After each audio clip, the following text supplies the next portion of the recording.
Welcome to CR Arthritis 2025. My name is Ellen, and I'm the Programs Coordinator at Arthritis Consumer Experts. Today, I'm joined by none other than Dr. Jackie Whittaker. Dr. Jackie Whittaker is an Associate Professor in the Department of Physical Therapy at the University of British Columbia. She is also a Senior Research Scientist at Arthritis Research Canada, and she is recognized as a Clinical Specialist in Musculoskeletal Physical Therapy by the Canadian Physiotherapy Association. Jackie recently gave a pre-course session at the Arthritis Health Professions Association on the topic of StopOsteoARthritis, SOAR for short, which is a virtually delivered knee health program for persons living with increased risk of OA due to activity-related injury. Jackie, welcome to our program, and thank you for joining us. Thanks, Ellen. It's great to be here. Super excited.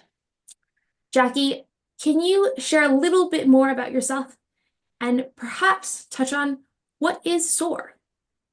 Sure. So as you indicated, I'm a physiotherapist. I'm also an associate professor, so a researcher in the Department of Physical Therapy at UBC. I worked as a physiotherapist for about 20 years before I decided to go on the academic journey. So I've worked with this the patient population that we're addressing SOAR with for quite a long time. Yeah, I don't know. I'm based in British Columbia, and it's a beautiful day here, and everything is sunny. So that's who I am, and I've been really fortunate to be involved with Arthritis Research Canada for several years now, as well as the Centre for Aging Smart at UBC, which I will mention as well because they've been excellent in providing support.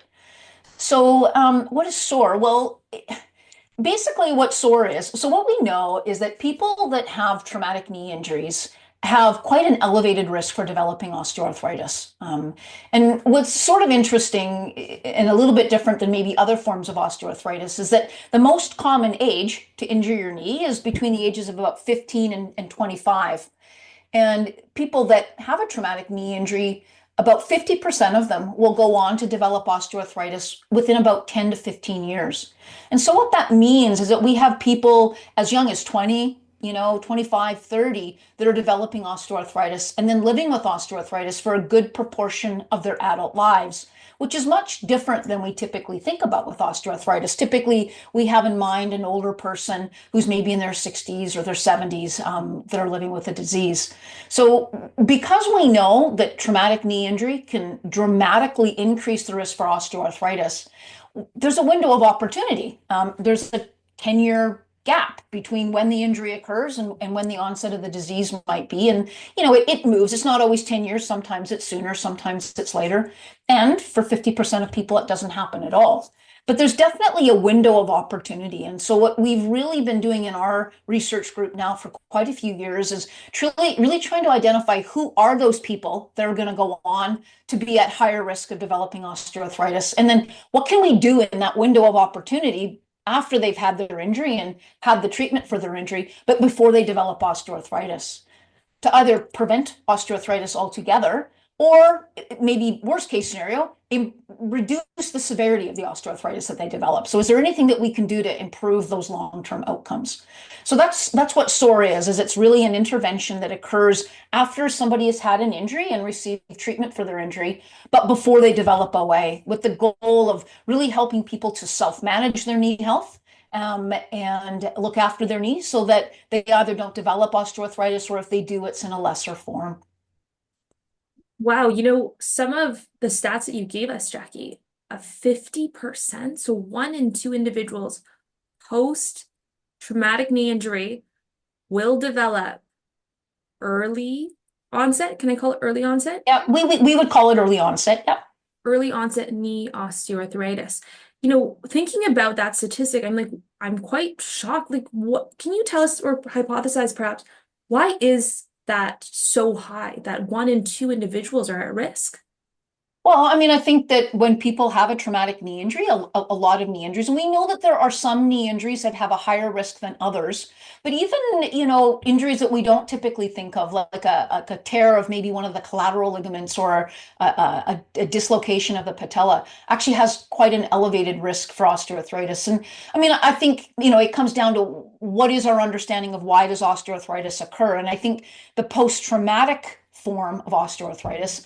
The understanding is that there's been some kind of a damage to the cartilage, to the bone, some disruption to how the joint accepts and distributes load, and then that drives degradative changes. It drives the cells within the cartilage, the chondrocytes, to start behaving oddly and causing degradation, which ultimately results in osteoarthritis. So I think with post-traumatic forms of OA, we really think it's due to the injury itself. And I would also say perhaps how the mechanics of the joint change after the injury, and don't return to normal. And I think that's the thing that's really interesting is we typically think, okay, we've had a knee injury. And as I said, we tend to be young when we injure our knee. The reason we're talking about the knee is because the knee is where we have most injuries. So a knee is a really common place to have an injury. We typically injure it when we're young, and we typically do it when we're doing some sort of a sport or recreational activity, sometimes with our occupation or our work, but the majority of these injuries occur while we're playing sports or being physically active. And I think when we have those injuries, if we reflect kind of back on maybe experiences we've had, we think, okay, we've had the injury. Maybe we see a physician or we see a physiotherapist. We do the rehab, we do the things that we need. And then life is good and we carry on and we think, okay, we're back to normal. Even if it was a more severe injury, like maybe a tear of our anterior cruciate ligament, which is a ligament deep inside the knee joint. We have maybe some rehab, we have surgery, we have rehab again. A year goes by, we do all the right things and we think, okay, now we're back on track and we just carry on and live our lives as normal. But there are lasting consequences, not just to the structure of the joint, but we know people 15, 20, 25 years after an ACL tear still will exhibit weaker muscles on that side than the other side. They'll recruit their muscles differently. Their mechanics can be different. And I think for a long time we thought, oh, well, we can do things to restore the normal mechanics or restore the normal muscle strength. But I think we're realizing now that those injuries, they have lasting effects. They aren't just a one-time, have it, done with it, move on, but they aren't self-limiting and that there are these longer-term consequences. And so I think really the goal of what we're trying to do and what SOAR is doing is really to equip people with the knowledge that, hey, I had a knee injury. I might be at greater risk for certain things down the road. So I need to know that, because if I don't know I have a risk, then I'm not going to do anything about it. And then we help them to try to go, okay, so what can you do to minimize your risk? And that's challenging research to do because it's really hard to follow people for all those years to know if the thing that we did back in, I don't know, 2022 has led to a dramatic change 10 years later. But I think that there's enough evidence out there now to give us a sense of some of the key risk factors for OA and post-traumatic osteoarthritis that we would really want to address. So yeah, I mean, I think it starts with trauma. It changes the way we load the joint. There's lasting weakness. There's lasting changes in the mechanics. And people need to know how to manage that. It's incredible because your work really looks at not only the injury, but things that may have predisposed individuals before the injury. What happens after the injury in that window of opportunity. Can I ask then, so I'll use normal rehabilitation, right? We have an injury in our knee. We go to rehab, like you said. We're all good. Most of us are all good. We return to playing recreational sport, return to recreational activities like hiking. Does SOAR in that case, on the other hand, is there a component of SOAR then that addresses the long-term effects? Are the exercises supposed to be done long-term? Yeah, I mean, it's a great question. And, for somebody living this journey, I'm not sure that they distinguish, let's say the pre-surgery rehab, the surgery, the post-surgery rehab, the SOAR program as separate entities. I mean, I get that there might be different people delivering that care, etc. But to answer your question, most rehab, most physiotherapy, whether it be after a surgery or even if there wasn't a surgery, let's say physical therapy for an injury, tends to address the injury. And this whole concept of, okay, you're fine and you move on. I mean, that's kind of a really interesting concept. Are you discharged What are the criteria for that discharge? Often we'll say, oh, well, your leg strength is within 85 or 90% of your opposite leg, so that's a tick and we can discharge you. Or you're allowed now to go back to sports. And maybe we combine that with some patient-reported outcome measures and some functional tests like hopping, and we go, okay, yeah, you're good. You can go off on your own. But we do that and we still find these deficits in strength many years later. We know these people are at increased risk of re-injury. We know a certain of them percentage will return to sport. They'll struggle with sport and then they'll withdraw from sport. They'll become less physically active. They'll gain weight. And all of those things lead to that downward spiral that could potentially end in osteoarthritis and other things. And so what SOAR does that's different, I think, than that typical rehab, though there's nothing to say that the principles of SOAR could not occur during normal rehab, but typically normal rehab is focused on either returning you to sport or physical activity or addressing the concerns that you had after your surgery. Do you have full range of motion? Are you back to doing the things you want to do? Do you have strength? What we don't typically do in physio is, okay, inform people what the long-term consequence of their injury is. We don't tend to do that.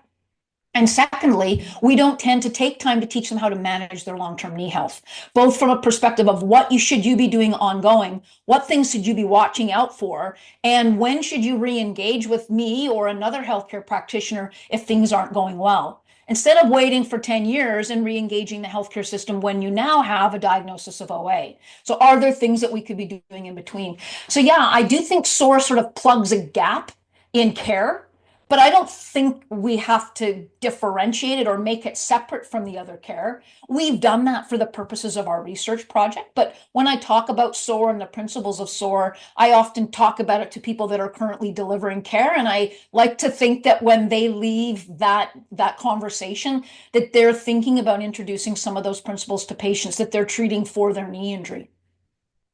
Absolutely. Like really looking at the continuity of care. And I love how you've been able to distill this entire program, SOAR program, down into certain principles that you're able to teach and very pragmatically teach others to use in their practice, whether they're allied health professionals, rheumatologists, right? Things that we should be keeping in mind when we're working as in the field. Thank you, Jackie. And, you know, quick question about getting injured. Is there any way to avoid getting injured while playing sports? Yeah, absolutely. So there's really strong evidence, particularly related to the knee. We know that exercise-based training programs, whether they be warm-up programs or programs that people do alongside their sport-specific training, we know they can reduce knee injuries up to 55, 60%. So absolutely, injury prevention programs that are training programs are an excellent way to reduce injury. And I mean, really, that is the gold standard. If we can prevent the injuries from happening, then we don't have to worry about post-traumatic osteoarthritis. We don't have to worry about withdrawal from sport, inactivity, weight gain, all those comorbidities. That all goes away, right? At least from the cause of the knee injury. So absolutely, I think that if you or others or people listening are either participating in sport themselves or have family members that are participating in sport, really need to be advocating for the implementation of those injury prevention programs. They exist now for pretty much every sport out there, and they apply not just to lower extremity injuries, but also to upper extremity injuries. So absolutely, there are things that we can do to prevent injury. And I think we actually know a lot about preventing injury. Where we've struggled a little bit with preventing injury is, I don't know if we, at least initially, had as much of the implementation scientists involved as we were developing that work. And so we're playing a little bit of a catch up now in really working with the groups, the end users, the sports associations, the athletes, the parents, the coaches, the whole sports system and sport community and recreational sport community to implement those programs widespread. And when we do that, we do see dramatic decreases in injuries. Injuries still occur, but they happen at a much lower rate. No, I've recently had the chance to review the FIFA 11 guidelines for warming up and getting yourself ready. Very basic. They're not, I do want to emphasize, they're not like something that you've never seen. This is not, they're follow along programs, very practical. And Jackie, what I'll do is I'll make sure to get some other links from you that we'll share with our viewers. They'll be linked at the bottom of this video. Um, but Jackie, now that we've talked about your work, the prevention side, are there any other innovations in your specific field that you're really looking forward to? Yeah, I mean, innovations, I think it's interesting. I think when I think about innovations, I think about, patient populations we're working with. I think about the ways that we're delivering care. I think about who's delivering care. So, for people, you mentioned it at the start, SOAR is done virtually. We don't have people come individually because part of it is we want to be able to have as many people as possible to have access to this knowledge. We also want people to learn how to look after themselves and not be entirely reliant upon a healthcare provider. So we kind of sit there on their shoulder as they're learning how to increase their exercise load and decrease it and adapt it if there's a flare up and address this problem and that problem and provide advice. And I do think that virtual care, I don't know if it's an innovation anymore. I think a lot of people are doing it. We're all doing it. We see the benefits of it. It doesn't mean that there isn't a time and place for in-person care, and I think there can be. And we've looked at that a little bit within the construct of SOAR of, who would really benefit from that in-person piece. But I think of that. I think of the virtual environment, and just having a conversation on a video conferencing platform like we're doing right now is part of it. But I think there's even more innovations beyond just that, whether it be, virtual feedback or all of the innovations that are happening around virtual technology and virtual monitoring. I think those are all very, very, very interesting. Patient populations, I think, is always very important in front of mind. So much of the research that's been done in my world of knee injuries and treating knee injuries has been done on, probably college level and elite athletes who are not representative of society. They're a very unique group, a very important group, but they're not the only people that have injuries or long-term consequences. They're also people that often have a lot of resources. So I think there's a lot that we can do to make sure that the masses have access to this knowledge and package it in a way that is digestible for everybody, whether that be language, whether that be education level, whether that be cultural, whatever that might be. I think there's so much work we can do there from an innovative perspective. And I also think we can start thinking about the delivery of this care. We've got these professional silos, right? I'm a physiotherapist, you'll be a physiotherapist, or you are a physiotherapist, excuse me. We've got physicians, we have athletic trainers, we have, you name it. At the end of the day, the people that need to be treating themselves are the patients, right? They need to, in this case, really know how to self-manage. And for sure, that might mean part of that self-management might mean knowing when to re-engage the healthcare system when they're beyond their needs. But I think there's a lot that can be done there. And I know we've started to consider some innovative models for delivering care because we have healthcare shortages all across the country and around the world. I know as physiotherapists, we have a massive shortage of world physios around the world, or physiotherapists around the world. And so we started looking at some student-led models for delivery of care.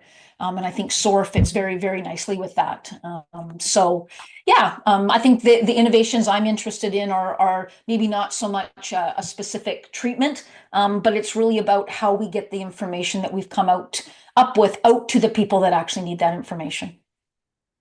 Jackie, I love when you put your implementation scientist hat on and you're able to place your research and the future of research in the kind of the larger landscape and kind of show us as an audience where we are and how things fit. And in our short time together today, what I've really learned is your research is, as you said, like more specific to a certain population, but the takeaways from your research are that injury causes long-term changes to how we move and our biomechanics and how we absorb load.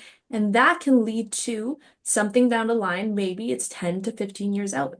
And what can we do that's pragmatic instead of, you do this rehab and then you have to do that rehab 5 years later. Like what pieces can we distill down our research to then put in the long-term picture of care? So I'm really starting to like see those pieces and they're coming together for me.